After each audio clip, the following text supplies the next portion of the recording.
ازيكم عاملين ايه؟ وكل سنه وانتم طيبين وبخير يا رب. شايفين الجمال ده كله؟ دي كبسه فراخ، بس مش اي كبسه فراخ. تعالوا نشوف عملناها ازاي بطريقه سهله وبسيطه. الاول هنتبل الفراخ. جبت طبق غويط وحطيت فيه شويه زيت، وبعد كده رحت حاطه معلقه كبيره من الكاري، ورحت حاطه لورا بودر وحبهان بودر وشويه فلفل. وكمان الاول قبل الفلفل حطيت رشه زعفران، وما نسيناش الملح، شويه ملح كمان. ورحت نازله بمعلقتين هريسه من الفلفل الاحمر اللي احنا مفرزينه مع بعض، وحبه دبس رمان مقام معلقتين برضو نفس النظام. وما نسيناش الصلصه عشان تطلع محمره وجميله، معلقتين صلصه اهم زي الفل. يا سلام يا سلام. شايفين شكل التتبيله؟ والنبي تفتح النفس. ورحت جايبه بعد كده الفراخ ومقطعاها بالشكل ده. شايفين المنظر؟ مسكت الصدر سليم وقطعته بالطول وبالعرض عشان يديني الشكل ده. ورحت متبلاها حلو كده، على حسب بقى العدد اللي انت عايزاه يا ست الكل. نتبل في التتبيله الحلوه دي ونحطها حوالي فيها 10 دقايق، مش اكتر من كده. وعلى ما تتبل الفراخ شويه، تعالوا بسرعه نشوف هنعمل ايه في الرز.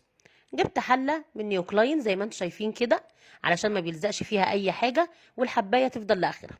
حطيت فيها حبه زيت، ورحت نازله بالبصل، ورحت نازله بالتوابل بتاعتنا وورق اللورا، وحطيت حبهان، وحطيت عودين قرفه. وكمان ما نسيتش السبايسي اللي انا بحبه، معلقتين كمان فلفل، وادي كمان معلقتين صلصه. وقلب قلب قلب كله مع بعض. واوعوا تنسوا قبل ده كله كنت نقع الرز نص ساعه. شايفين الخلطه؟ يا سلام يا سلام. ده الرز اللي انا نقعته نص ساعه، علشان مجرد ما احط عليه الميه المغليه ياخد ربع ساعه تسويه على النار. قلبته وشوحته كويس جدا لحد ما بدأ ان هو يشرب من التتبيله اللي احنا عملناها. ونزلنا على طول ب10 ميه مغليين، علشان انا عامله 5 رز، ولازم الميه تكون مغليه. قلب قلب، ورحنا مغطيين مع حله نيوكلاين الفل دي، ونسيبناها على ما يتعمل الرز. بقى جبت الجريلا برضو من نيوكلاين علشان ابقى ضامنه ان الاكل هيطلع في ثواني، ولا يلزق ولا اي حاجه. مسكت الفراخ اللي تبلتها، ورحت مسخنه الجريلا كويس قوي مع حبه زيت، ورحت نازله بالفراخ بالشكل ده. يا سيدي يا سيدي. بصوا كده تستوي من الناحيتين. الله الله على العظمه. وبعد كده رحت شايله الفراخ، حطها على طبق فيه بقدونس، ورحت مكمله كميه الفراخ الباقيه علشان تكمل سوا هي كمان. شايفين الجريلا بتاعت نيوكلاين منوره؟ بجد بجد ما بستغناش عنهم في المطبخ. على فكره طقم النيوكلاين بتاع الحلل ده هو الطقم اللي كانوا ولادي جايبينهولي في عيد الام، بس ده لون مختلف، وبجد هما بيتفوقوا على نفسهم في صناعته. ادي الرز بعد ما استوى، الله على البخار يا سيدي، على الروايح.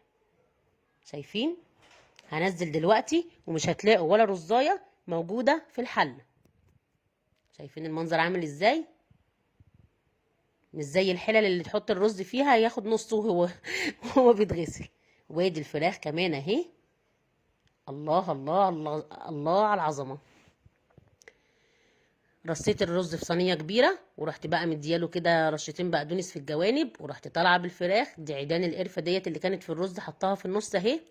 رصه معتبره، ولا تقولوا لي حضرموت ولا تقولوا لي عنتر ولا اي حاجه.